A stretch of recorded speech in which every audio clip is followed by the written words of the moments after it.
मैं डॉक्टर रमेश शुक्ला एक बार आपका फिर से स्वागत करता हूं आपके अपने online educational platform the Lucknow study station पर। और ये क्लास हमारा मैथ का चल रहा था। मैथ में 5वां टॉपिक चल रहा है रेशियो एंड प्रोपोर्शन का, जिसमें 7 क्लास अब तक हो चुके हैं। ये 8वां क्लास है और इस क्लास में भी हम कुछ महत्वपूर्ण प्रश्नों पर बात करेंगे, जिसमें से कुछ आपके यूपीएसआई के पेपर के होंगे और कुछ जो इन फ्यूचर आपके परीक्षा में पूछे जा सकते हैं। ऐसे महत्वपूर्ण प्रश्नों पे चर्चा करेंगे। यहाँ पे पहला सवाल लिखा हुआ है 12 तथा 30 के तृतीय अनुपात एवं 9-25 के मध्य अनुपात के मध्य क्या अनुपात है। यानी 12 और 30 का जो तृतीय अनुपात है तथा 9 एवं 25 का जो मध्य अनुपात है, इनके बीच क्या अनुपात है, ये आपसे पूछा जा रहा है। तो पीछे हमने आपको क्लियर कराया था कि अगर किसी संख्या का मध्यानुपात निकालना है तो कैसे निकालेंगे, किसी संख्या का तृतीय अनुपात निकालना है तो कैसे निकालेंगे। आप यहाँ पे ये देखें, जैसे हमें तृतीय अनुपात निकालना है तो ये आपका अगर A है, अनुपात B है, और अगर आपको तृतीय अनुपात निकालना है तो ये B अनुपात C की जगह पे X हो जाएगा। तो यहाँ पे अगर हमें तृतीय अनुपात निकालना है यानी X निकालना है तो ये बराबर हो जाएगा B² A। अच्छा, मध्य अनुपात अगर निकालना है हमें तो A अनुपात X हो गया और ये X अनुपात हमारा C हो गया। तो यहाँ पे अगर हमें मध्य अनुपात निकालना है तो x² बराबर AC होता है, तो यहाँ पे x बराबर हो जाएगा √AC। तो इस तरह से हम मध्यानुपात भी निकाल सकते हैं और तृतीय अनुपात भी निकाल सकते हैं।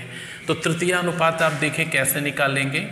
12 और 30 का तृतीय अनुपात निकालना है तो ये 12 यहाँ पे A है और 30 यहाँ पे B है। तो ये हो जाएगा B² A यानी 30 का स्क्वायर अपॉन 12।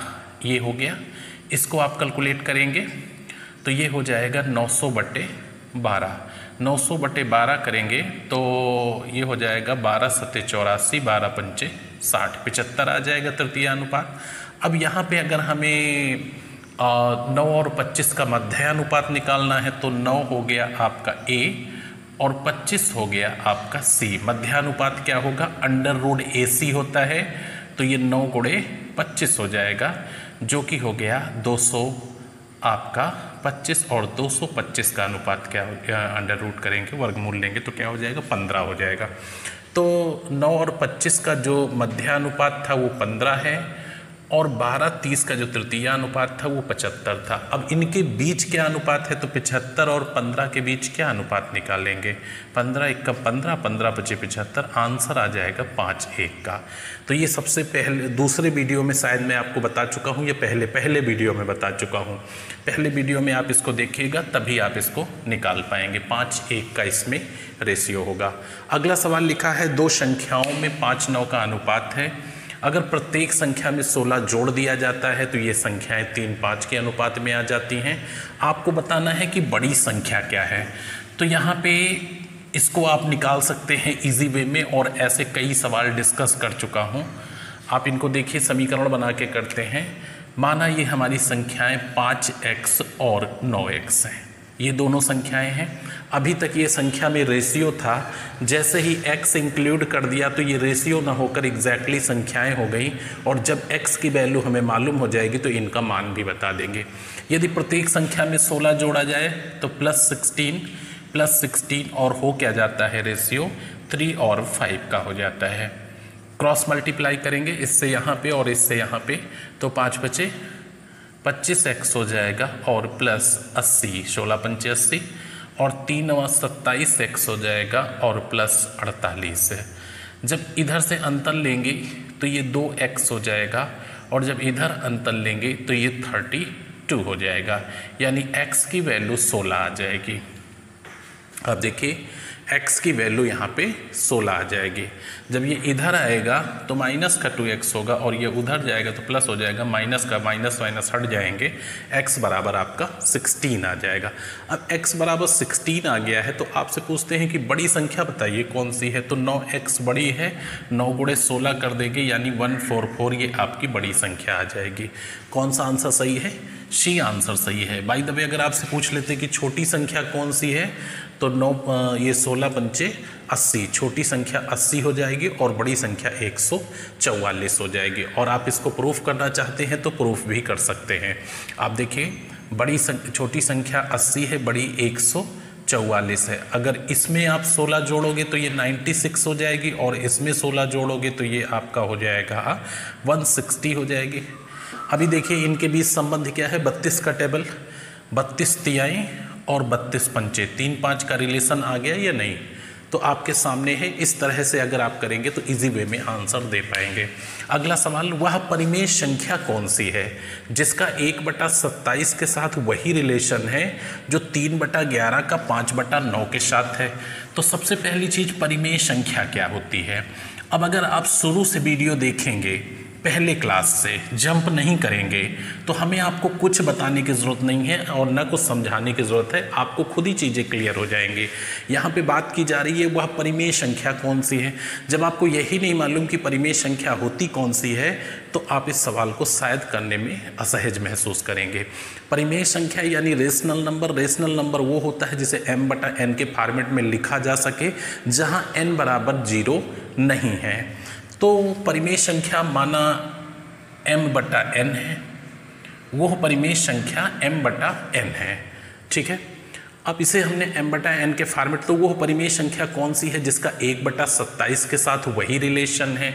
तो 1/27 अनुपात m/n और ये समानुपात हो जाएगा 3/11 का 5/9 के साथ है। तो 5/9 और रेशियो 3/11। अब आप इसको सॉल्व कर लेंगे तो यहाँ से आप जो है m/n की वैल्यू को फाइंड आउट कर लेंगे। ये क्या हो गया, जब दो अनुपात आपस में बराबर हों तो बाह्य पदों का गुणनफल मध्य पदों के गुणनफल के बराबर होता है। पहला वीडियो पढ़ चुके हैं तो बताने की जरूरत नहीं पड़ेगी। ये क्या हो जाएगा 5m/9n, ये बराबर हो जाएगा 3/11 और गुणे 1/27। ये हो गया। आप इनको कैलकुलेट कर सकते हैं। देखिए जो जहाँ से कट जाता है वहाँ से काट लीजिए, जितनी ज़्यादा सुविधा आपको। देखिए 3 से यहाँ हम काट देते हैं, कितना हो जाएगा 9, और 9 से ये 9 कैंसिल हो जाएगा। अब यहाँ पे हम क्रॉस मल्टीप्लाई कर देते हैं, ये 5 इधर आ जाएगा, 5 से गुणा करते 11 × 5 = 55 m बराबर 1n आ गया, यानी m/n बराबर 1/55 हो जाएगा। तो ये आपका आंसर आ गया। यहाँ पे बाह्य पदों का गुणनफल मध्य पदों के गुणनफल के बराबर होता है। अगर ये a अनुपात b है और समानुपात c अनुपात d है तो यहाँ पे आप क्या लिख सकते हैं, ये AD बराबर BC, यानी बाह्य पदों का गुणनफल मध्य पदों के गुणनफल के इक्वल होता है। तो यहाँ पे आप बहुत ही इजी में 3 से इसको हमने काट दिया, 9 हो गया, 9 से 9 ये कट गया, तो 11 × 5 = 55, m बराबर 1n बच रहा है, तो m/n बराबर 1/55 हो जाएगा। आपका सही आंसर कौन सा होगा, ये है, यही वो रेशनल नंबर है, यही वो परिमेय संख्या है। आइए नेक्स्ट क्वेश्चन पर। ये नेक्स्ट 2 क्वेश्चन और देखिए, और ये दोनों प्रश्न आपके UPSI 17 के पूछे गए सवाल हैं। चौथा सवाल है, एक पात्र में 63 लीटर सेब रस एवं पानी का मिश्रण है। सेब रस एवं पानी का जो रेशियो है वो 3:4 का है। यदि इसमें से 14 लीटर मिश्रण निकाल लिया जाए और 6 लीटर पानी मिला दिया जाए तो अंतिम मिश्रण में सेब रस लगभग कितने प्रतिशत होगा। जो अंतिम मिश्रण तैयार होगा उसमें सेब का रस कितने प्रतिशत होगा, ये पूछा जा रहा है। तो देखिए टोटल डिटेल में बात करते हैं। 63 लीटर 63 लीटर है और ये मिश्रण है, 63 लीटर मिश्रण है किस चीज़ का, सेब रस और पानी का, सेब रस प्लस पानी का। अब इसमें से जब आप 14 लीटर बाहर करेंगे तो वो मिश्रण ही जाएगा, यानी शेष मिश्रण हमारा क्या बच जाएगा, जो शेष मिश्रण बचेगा वो हमारा बच जाएगा 14 इससे माइनस कर दीजिए 49 लीटर। ये शेष मिश्रण बचेगा। 14 से हमें कोई मतलब नहीं है, उसको बाहर कर दिया गया, तो शेष मिश्रण बच गया 49 लीटर। अब इस 49 लीटर के मिश्रण में जो सेब का रस और पानी का रेशियो है वो 3 और 4 का है, तो दोनों को डिस्ट्रीब्यूट कर देते हैं। 49 बटा अनुपातिक योग 7, जब 3 से गुणा करेंगे तो सेब रस निकलेगा 7 सता 49, 7 त्रिक 21। यहाँ पे 21 लीटर सेब रस हो गया, 21 लीटर सेब रस हो गया। अब हम पानी देख लेते हैं। जब यहाँ पे हम रखेंगे 4 तो पानी आ जाएगा 7 सता 49, 7 चौक 28, 28 लीटर पानी हो गया। इधर लिख लेते हैं 28 लीटर पानी आ गया। ये दो चीज़ें हो गई। प्रेजेंट में 49 लीटर में 14 निकल गया मिश्रण, उससे कोई मतलब नहीं है। अब आप 6 लीटर पानी अप्लाई कर रहे हो, तो 6 लीटर पानी अप्लाई करोगे तो 34 लीटर पानी हो जाएगा ये।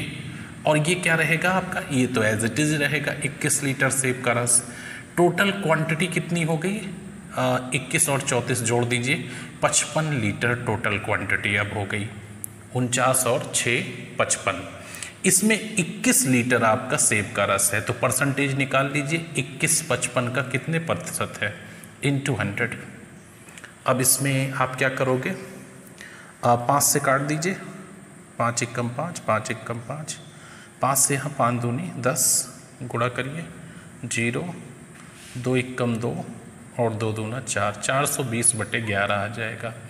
और कैलकुलेट कर लीजिए, 11 चौको 44, 4 बार तो जाएगा नहीं, 11 तिहाई 33 हो गया, बच गया 90, 11 तिहाई 33, तो 9 बचेगा 0, 11 8 88, 38 सही 2/11% आ जाएगा। तो आपसे पूछा गया है कि लगभग कितने प्रतिशत होगा, तो कौन सा आंसर सही हो जाएगा, 38%, यानी 38% लगभग आएगा। जबकि एग्जैक्टली आंसर क्या है, 38 सही 2/11%। तो आपका सही आंसर ए है। काफ़ी अच्छा सवाल था और बहुत ही इजी वे में लिखा भी था, आप इसको आसानी से कर सकते थे। अगला क्वेश्चन इंटरेस्टिंग है, इसको ध्यान से देखिए। 3 व्यक्ति हैं, अजय, बाला और चरण। चिड़ियाघर में इस तरीके से चल रहे हैं कि जब अजय 5 कदम चलता है तो बाला 6 कदम चलता है और चरण 7 कदम चलता है। जब का मतलब यहाँ पे टाइम ड्यूरेशन से है, मतलब जितने टाइम ड्यूरेशन में अजय 5 कदम चल देता है, एग्जैक्टली उतने ही टाइम ड्यूरेशन में बाला 6 कदम और चरण 7 कदम चलता है। लेकिन अजय के 6 कदम बाला के 7 कदमों के तथा चरण के 8 कदमों के बराबर हैं, तो इनकी गतियों में क्या अनुपात है। 2 तरह की बातें की जा रही हैं इस सवाल में, बहुत ही इंटरेस्टिंग और अच्छा सवाल है। कहा जा रहा है कि 3 व्यक्ति हैं जिनके नाम अजय, बाला और चरण हैं। ये एक चिड़ियाघर में टहल रहे हैं। जिस समय में अजय 5 कदम उठाता है, बाला 6 कदम उठाता है और चरण 7 कदम उठाता है। लेकिन यहाँ पे जो बाला के 6 कदमों की दूरी है वो जो अजय के 6 कदमों की दूरी है बाला के 7 कदमों के दूरी के बराबर है और चरण के 8 कदमों के दूरी के बराबर है। तो यहाँ पे हमें ये देखना है कि इनकी गति में अनुपात क्या है। सबसे पहली चीज़, यहाँ पे अजय के जो 6 कदम हैं, अजय के 6 कदम हैं, ये बराबर हैं बाला के 7 कदमों के, और चरण को हम सी लिख लेते हैं, अजय, बाला, चरण, तो चरण के 8 कदमों के इक्वल हैं। तो इनके द्वारा तय की गई जो दूरी होती है उसमें संबंध क्या है ये निकाल लेते हैं। अजय के 6 कदम बराबर है बाला के 7 कदम और चरण के 8 कदम। इनमें रेशियो निकालिए, इन्वर्स रेशियो होगा। हमने आपको बताया था जब कोई चीज़ गुना में बराबर होती है तो उसमें विलोमानुपात होता है। तो 1/6 रेशियो 1/7 और रेशियो 1/8। इनका एलसीएम ले लेंगे। 8 और 6 का एलसीएम कितना हो जाएगा, 24 हो जाएगा, और 24 को 7 से हम गुणा कर लेते हैं। तो 7 चौक 28 के 8 हो जाएगा, 7 दूनी 14, 1 15 16, 168। यहाँ पे 168 आ जाएगा इनका एलसीएम। कैलकुलेट कर लीजिए, 6 दूनी 12 और 6 8 48, 7 दूनी 14 और 7 चौक 28 और 8 दूनी 16, 8 एकम 8। तो इनके कदमों की जो डिस्टेंस में रेशियो हो जाएगा वो 28, 24 और 21 का हो जाएगा। अब जिस टाइम में ये कदम उठाते हैं, अजय 5 उठाता है, बाला 6 उठाता है और चरण 7 उठाता है, उससे इसको मल्टीप्लाई कर दीजिए। तो 28 गुणे 7 5 और 24 गुणे 6 हो जाएगा और चरण 21 गुणे 7 हो जाएगा। तो इससे 28 गुणे 5 करेंगे तो 140 हो जाएगा और ये 6 चौको 24 के 4 हो गया, 6 दूनी 12, 13 14, 144 और इधर 7 एकम 7, 7 दूनी 14। इनकी गतियों में जो संबंध आ जाएगा वो ये आ जाएगा, यानी जितनी देर में, जितने एग्जैक्टली टाइम में अजय 5 कदम डाल देता है उतनी देर में वो 6 कदम डाल देता है, उतनी देर में वो 7 कदम डाल देता है। तो 5 कदम की दूरी उसी समय में 140, 6 कदम की दूरी उसी समय में 144 और 7 कदम में उसी समय में दूरी 147। टाइम सबके लिए इक्वल है, डिस्टेंस ये है, यानी इनकी गति में जो संबंध है वो 140, 144 और 147 का अनुपात होगा। इसका डी आंसर सही है। ध्यान से देख लीजिएगा, थोड़ा स्पेस कम होने की वजह से ये कॉम्पैक्ट हो गया है यहाँ पे। तो सी आंसर सही है। यहाँ आंसर लिखा हुआ है इस क्वेश्चन का 140, 144 और 147 का रेशियो इनकी स्पीड में आ जाएगा। आइए नेक्स्ट क्वेश्चन पर। ये नेक्स्ट 2 क्वेश्चन और आपके सामने दिए हैं और ये भी आपके पेपर के ही सवाल हैं, 2017 में पूछे गए थे। इसमें से छठा सवाल देखिए, मुंबई के एक कैसीनो में 3 मेज ABC हैं। ए पर 20 एक, बी पर 30 एक और सी पर 40 एक का भुगतान है। यानी ए पर जो भुगतान होता है वो 20 एक के अनुपात में है। अगर आप 1 रुपये लगाते हैं तो 20 रुपये जीतने पे मिलेगा। बी पे क्या है कि 1 रुपये लगाते हैं तो 30 रुपये जीतने में मिलेगा और सी पर 1 रुपये लगाते हैं तो 40 रुपये जीतने पे मिलेगा। यदि एक व्यक्ति प्रत्येक टेबल पर 200 रुपये का दांव लगाता है और उन टेबल में 2 टेबल पर जीत जाता है तो अधिकतम एवं न्यूनतम आय के बीच का अंतर क्या होगा। कहने का मतलब ये है कि जो कैसीनो में 3 टेबल लगे हुए हैं उनमें 20 एक, 30 एक, 40 एक का रेशियो है। एक व्यक्ति आता है कैसीनो में खेलने के लिए और वो 200 रुपये का सभी ABC टेबल पे दांव लगा देता है, लेकिन सिर्फ 2 टेबल जीतता है और कौन सी टेबल जीत रहा है ये हमें नहीं मालूम है।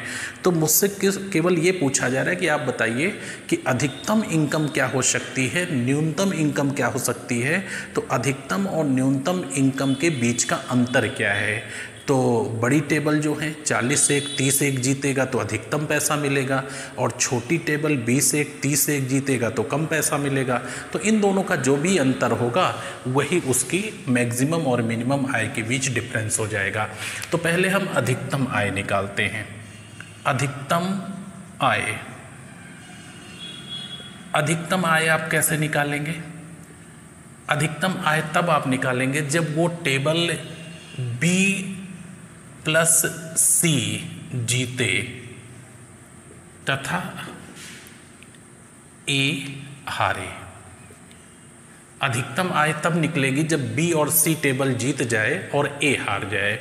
तो B पे पैसा उसने जो है जीता है 30 गुणे 200, यानी 6,000 रुपये बी पर जीता है और सी पर उसने जीता है 40 गुणे 200, तो 8,000 रुपये यहाँ से उसने जीता है। टोटल जो जीत में हासिल किए हैं पैसे बी और सी से टेबल से वो 14,000 रुपये है। ये जीत में हासिल हुए हैं, लेकिन जो हारा है वो ए टेबल को हारा है। तो हारने का मतलब है कि 200 गुणे 1, यानी 200 रुपये उसने हार में गंवा दिए।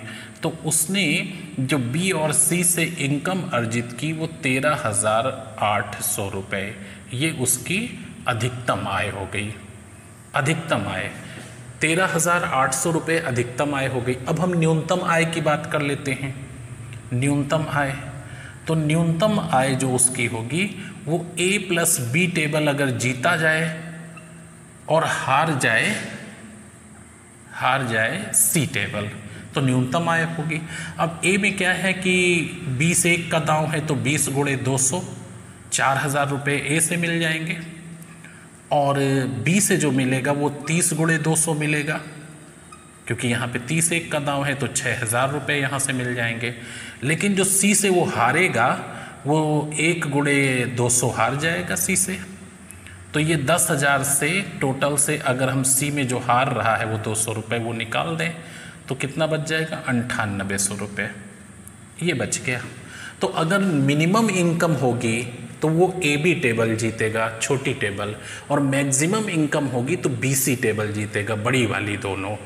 तो यहाँ पे मैक्सिमम आय और मिनिमम आय के बीच का डिफरेंस क्या है, तो मैक्सिमम आय है 13,800 और मिनिमम आय है 9800। इनके बीच का जो अंतर है वो है 4,000 रुपये का। तो अगर बड़ी टेबल वो जीतता है तो 13,800 रुपये पाएगा, बड़ी टेबल का मतलब हमारा है ये वाली और ये वाली, और अगर छोटी टेबल जीतता है तो ये वाली। तो इनके बीच और इन दोनों के बीच जो डिफरेंस है वो 4,000 रुपये का आ जाएगा। आपका सही आंसर बी होगा। अगला सवाल 7 नंबर देखिए, बहुत अच्छा सा सवाल है और वर्बली आंसर इसका है, पेन चलाने की भी ज़रूरत नहीं है। 500 मिलीलीटर घोल में नारियल पानी और तरबूज के रस का रेशियो 3:2 है।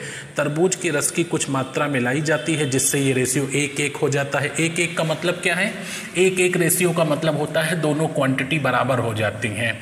तो पूछा जा रहा है कि भाई बताइए तरबूज का रस हमने कितने मिलीलीटर इसमें डाल दिया है।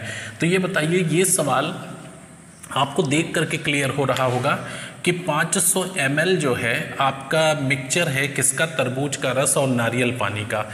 तो 3:2 का अनुपात है, इसको आप वैसे भी 300-200 बोल सकते हैं। अब बांटना चाहते हैं तो बांट लीजिए, गुणे 3 करेंगे तो 300 ml आ जाएगा आपका, 300 ml नारियल पानी आ जाएगा और तरबूज का जो रस आ जाएगा वो 200 ml हो जाएगा। तो वो तो देखने से ही स्पष्ट हो रहा था। अब 300 ml ये हो गया और 200 ml ये हो गया, ठीक है। यहाँ पे मैं हल नहीं कर रहा हूँ क्योंकि ये इतना आसान सा क्वेश्चन है। पूछ रहे हैं कितना तरबूज का रस मिलाया गया है कि दोनों बराबर हो गए हैं। तो जाहिर सी बात है ये 300 है, अगर 100 इधर ml मिला दोगे तो 300 ये हो जाएगा ml और 300 ml ये रह जाएगा। तो दोनों में क्या संबंध बन जाएगा, 1:1 का, यानी 100 ml मिलाया गया है। तो ये लगाने जैसा सवाल नहीं था, ध्यान से आप देख लीजिएगा। आइए नेक्स्ट क्वेश्चन पर। ये नेक्स्ट 2 क्वेश्चन और आपके सामने लिखे हुए और बहुत ही इंटरेस्टिंग क्वेश्चन है। ऐसा प्रश्न मैं आपको करा चुका हूँ। ऐसा प्रश्न यूपीएसआई 2017 में पूछा गया था। बस वहाँ पे क्या था कि ABC 3 ग्लास हैं जिनकी क्षमता जो है 4 लीटर, 5 लीटर, 6 लीटर है, इस तरह से दिया था और यहाँ रेशियो में दिया है।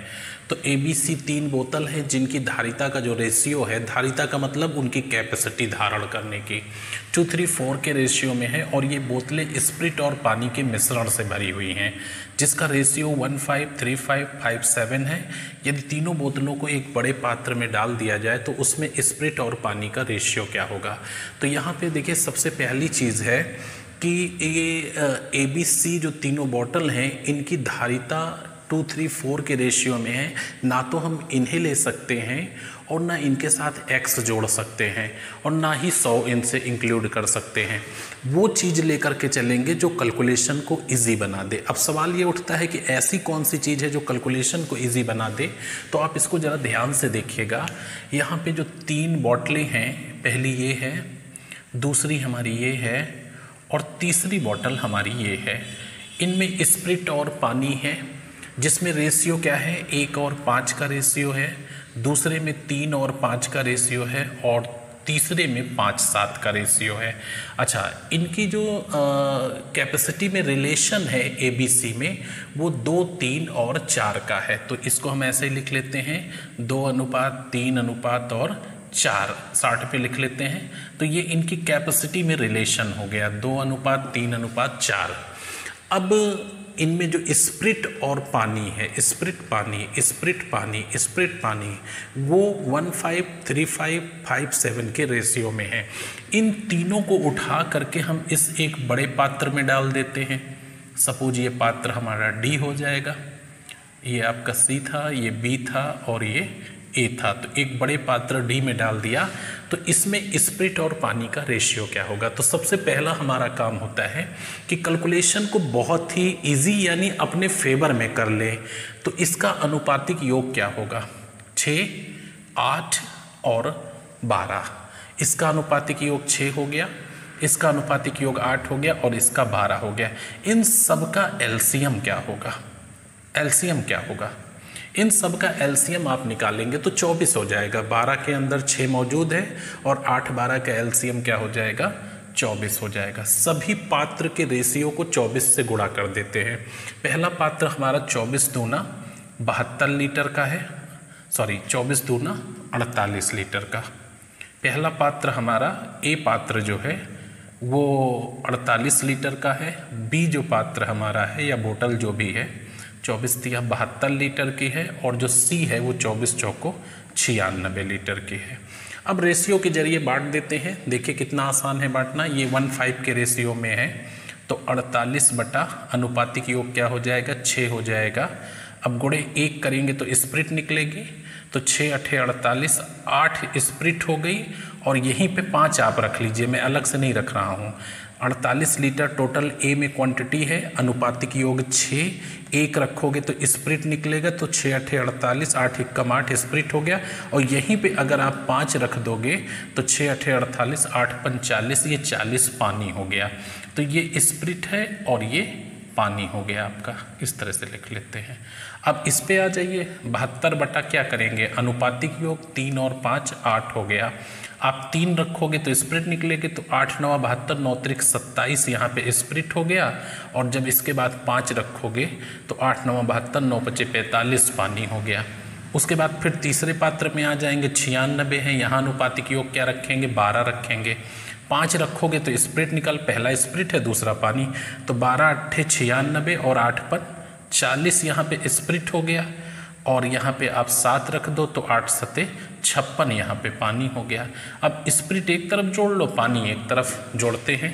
6 और 5 11 के 1 हो गया, कैरी हुआ 1, 6 4 10 4 14, ये आपका हो गया।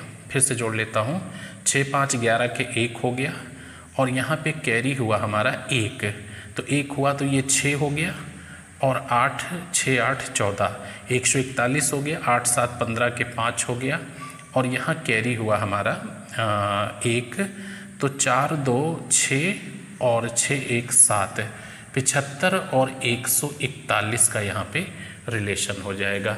75 और 141, तो ये देखिए किसी से कट जाएगा, 3 से कट जाएगा बहुत अच्छे से। 3 से काट दीजिए, तो 3 से काटेंगे तो 25 हो गया और 3 चौक 12, 3 सते 21 है ना। 3 चौक 12 और 2 बचा, 3 सते 21 और 25 थे 25 और 47 का संबंध होगा। आपका सही आंसर ये है। तो ये बहुत ही इंटरेस्टिंग सवाल था।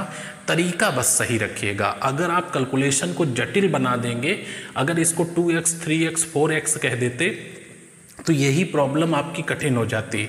हमने बहुत ही इजी वे में इसकी क्वांटिटी को क्लियर कर लिया है कि जो रेशियो है उनका अनुपातिक योग क्यों, क्योंकि बाद में इसी से हमें काटना पड़ेगा और कटेगा तभी जब उसके मल्टीपल में होगा। तो मल्टीपल में क्या होता है, एलसीएम से गुणा कर दो, तो इन सब का एलसीएम लेकर गुणा कर दिया। अब 2 नहीं, वो 48 लीटर का है, 3 नहीं 72 लीटर का है, 4 नहीं 96 लीटर का है और समान संख्या से गुणा किया है तो रेशियो पे फर्क नहीं पड़ेगा। अब देखिए बांटना कितना आसान था। क्यों आसान था, क्योंकि जब उन्हीं का वो एलसीएम है तो कटना स्वाभाविक है और ना कहीं दशमलव आया ना कहीं फ्रैक्शन आया। बहुत ही इजी वे में आपने इस क्वेश्चन का आंसर कर लिया। अगला सवाल देखिए, 9 नंबर लिखा हुआ है। 11 रुपये 70 पैसे की राशि जो कि 1 रुपये 50 पैसे और 5 पैसे के क्वाइंस के रूप में है और इन क्वाइंस की जो संख्या है उसमें जो रिलेशन है वो 357 का है। आपसे पूछा जा रहा है कि 5 पैसे के सिक्कों की संख्या क्या है। तो आप सिक्कों की संख्या तब तक नहीं बता सकते हैं जब तक उनके मूल्यों में अनुपात न पता हो। रीज़न क्या है कि यहाँ पे टोटल वैल्यू दी है 11 रुपये 70 पैसे। अच्छा, हमारे पास जो कॉइन्स हैं देखिए बहुत ही छोटा सा अमाउंट है, इसलिए हम सब कुछ पैसे में बदल लेते हैं। तो 1 रुपये को आप क्या बोलते हैं, 100 पैसे। 1 रुपये को 100 पैसे बोल सकते हैं। और फिर एक सिक्का हमारा 100 पैसे वाला है, दूसरा 50 पैसे वाला है और तीसरा कौन सा सिक्का है, 5 पैसे वाला। सबको पैसे में लिख लिया है ना। आप रुपए में भी लिख सकते हो, 1 रुपये 1/2 रुपये 1/20 रुपये, लेकिन जो है चूँकि अमाउंट काफ़ी छोटा है इसलिए हमने पैसे में लिख लिया, कोई हर्ज नहीं है। अच्छा, इनकी संख्या में क्या रेशियो है, 3 5 7 का है। तो जो कॉइन्स हैं उनकी संख्या में रिलेशन है 357 का रिलेशन है। तो इनके मूल्यों में अनुपात निकाल लेते हैं, वैल्यू में मूल्य इनका क्या हो जाएगा। अब 100 पैसे वाले सिक्के हैं और 3 सिक्के हैं, तो जाहिर सी बात है 300 पैसे होंगे। 100 पैसे वाले सिक्के हैं और 3 सिक्के हैं, तो 300 पैसे हो गए। 50 पैसे वाले सिक्के हैं, 5 सिक्के हैं, तो 250 पैसे हो गए। अब 250 पैसे कहो या 2.5 रुपये कहो, बात तो एक ही है। 300 पैसे कहो या 3 रुपये। 5 पैसे वाले सिक्के 7 हैं, तो ये 35 पैसे हो गए। अब इनमें मूल्य में रिलेशन आप निकाल लीजिए, 5 से कट जाएगा, ये 60 हो जाएगा, ये 50 हो जाएगा और ये 7 हो जाएगा। इनकी मूल्यों में 60, 50 और 7 का संबंध है और टोटल जो अमाउंट है वो 11 रुपये 70 पैसे है। इसको हम 1170 पैसे लिख लेते हैं। 11 रुपये 70 पैसे को 11.70 रुपये को 1170 पैसे, क्यों? क्योंकि 1 रुपये बराबर 100 पैसे होता है और जैसे ही 100 से गुणा करेंगे तो दशमलव हट जाएंगे, बटा कर देते हैं। अनुपातिक योग जोड़ लीजिए, 6, 5, 11, 110 और 17, 117 हो गया। 5 पैसे के सिक्कों की संख्या क्या है, तो पहले मूल्य निकाल लें, गुणे 7 कर देंगे, ये 10 बार कट जाएगा, 10 सत्ते 70 पैसे हैं। 70 पैसे हैं 5 पैसे के रूप में, तो 70 पैसे हैं 5 पैसे के रूप में, तो 5 से डिवाइड कर दो, कितने सिक्के हो गए? 14 सिक्के। तो आपके बैग में जो 5 पैसे वाले सिक्कों की संख्या है वो 14 हो जाएगी, 14 हो जाएगी। यहाँ पे आप कुछ भी बता सकते हैं। बाय द वे ये पूछ ले कि बताइए 50 पैसे वाले सिक्के कितने हैं, तो 1170 पैसे टोटल अमाउंट है आपका और 117 अनुपातिक योग है मूल्यों में और इनटू इसका मूल्य 50 पैसे वाले का, तो ये 10 बार कट जाएगा, 500 पैसे हैं। 500 पैसे हैं और 50 पैसे के सिक्के हैं, तो 50 से काट दो, 10 सिक्के आपके हो गए 50 पैसे वाले। और इसी तरह से इसको भी निकाल सकते हैं। आपका सही आंसर सी होगा। आइए नेक्स्ट क्वेश्चन पर। ये नेक्स्ट क्वेश्चन जो कि आज के क्लास का लास्ट क्वेश्चन है। इस तरह से 10 सवाल आपने इसमें से देखा, जिसमें से 4 क्वेश्चन आपके पेपर के थे और बाकी मैंने अपनी तरफ से आपको बताया था, जो कि एक महत्वपूर्ण है आपके लिए।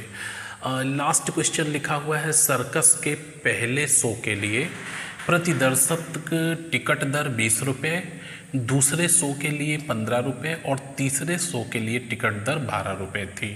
तीनों शो में दर्शकों की जो संख्या थी उसमें 4, 8, 15 का रिलेशन था। तीनों शो मिलाकर प्रति दर्शक कितने रुपए की आय सर्कस के मालिक को हुई। यानी कहने का मतलब है कि यहाँ पे 3 शो हैं। फर्स्ट शो हमारा ये है, सेकंड शो हमारा ये है और थर्ड शो ये है। अगर फर्स्ट शो की बात की जाए तो यहाँ पे 20 रुपये की टिकट है, सेकंड शो की बात की जाए तो यहाँ पे 15 रुपये की टिकट है और थर्ड शो की बात की जाए तो 12 रुपये की टिकट है। बट जो दर्शक हैं वो 4, 8, 15 के रेशियो में आते हैं, तो मैं सीधा यही मान लेता हूँ कि 4 लोग जो है आपका शो फर्स्ट देखते हैं, 8 लोग सेकंड शो देखते हैं और 15 लोग इसका थर्ड शो देखते हैं। तो जब 4 लोग फर्स्ट शो देखेंगे तो 80 रुपये इनकम हो जाएगी। अगर 15 रुपये वाला शो 8 लोग देखेंगे तो 15 8 120 रुपये यहाँ से मिल जाएगा और 15 लोग 12 वाला शो देखेंगे तो 180 रुपये यहाँ से मिल जाएगा। टोटल जो इनकम होती है वो 120 और 80 200 हो गया और ये 380 रुपये की कुल इनकम हो गई। शो देखा किसने, तो हमने इसको सीधा संख्या मान लिया था, 4, 8 और 15। तो 8, 4, 12 और 15 27 लोगों ने देखा और 380 रुपये का कलेक्शन हुआ। फिर से देख लीजिए, फर्स्ट शो की टिकट 20 रुपये, सेकेंड शो की 15 रुपये, थर्ड शो की 12 रुपये। फर्स्ट शो में 4 दर्शक आए, सेकंड शो में 8 दर्शक आए और थर्ड शो में 15 दर्शक आए। तो गुणा कर दिया, अमाउंट आ गया। यहाँ पे एवरेज इनकम पूछी गई है तो हम रेशियो को ही संख्या मान सकते हैं, यहाँ पे कोई भी प्रॉब्लम नहीं है, क्योंकि आपसे ओवरऑल इनकम ना पूछ करके औसत इनकम पूछी है, तो औसत कहीं से भी निकाल सकते हैं। ये देखिए किससे कट जाएगा, इसको काट करके हम लोग देखते हैं। 27 है, 9 से नहीं कटेगा, सीधा मैं भाग दे करके ही देख लेता हूँ। 27 से डिवाइड करेंगे 380 को तो एक बार जाएगा, यहाँ 27 हो जाएगा और इसमें से 8 से 7 चला गया, 1 हो गया, और यहाँ भी 1 हो गया, 0 आ गया। अब 27 चौको 108 होता है, तो 27 चौको 108 हो गया। यहाँ पे आपका 2 बच जाएगा, 0 उतारेंगे तो दशमलव लग जाएगा। उसके बाद फिर आपका जो है यहाँ 0 उतारेंगे तो यहाँ 0 लग जाएगा। और 27 चौको 108, तो 8 बार तो जाएगा नहीं, 7 बार चला जाएगा। 7 सता 49 के 9, 7 दूनी 14 और 4 18, यानी 14.07। इसका सही आंसर बी होगा। जो सर्कस के मालिक की जो एवरेज इनकम होगी सभी 100 से मिला करके प्रति दर्शक जो एवरेज इनकम बनेगी वो 14 रुपये 7 पैसे बनेगी। तो बहुत ही अच्छा सा सवाल था और इस तरह के क्वेश्चन पूछे जा रहे हैं, बशर्ते इन पे आप नज़र रखें। तो ये आपका 8वां क्लास था रेशियो एंड प्रोपोर्शन का। अभी मैं एक क्लास पे और बात करूँगा इसके बाद। तो टोटल 9 क्लास में पूरा आपका रेशियो एंड प्रोपोर्शन कंप्लीट हो जाएगा। और अगर कहीं छोटी मोटी इसमें कमी रह जाती है, कोई सवाल छूट जाता है, तो बाद में जो हम आपको प्रैक्टिस सेट 2-4 कराएंगे उसमें उनको हम डाल देते। मिलते हैं नेक्स्ट क्लास में, तब तक के लिए शुभकामनाएं, धन्यवाद।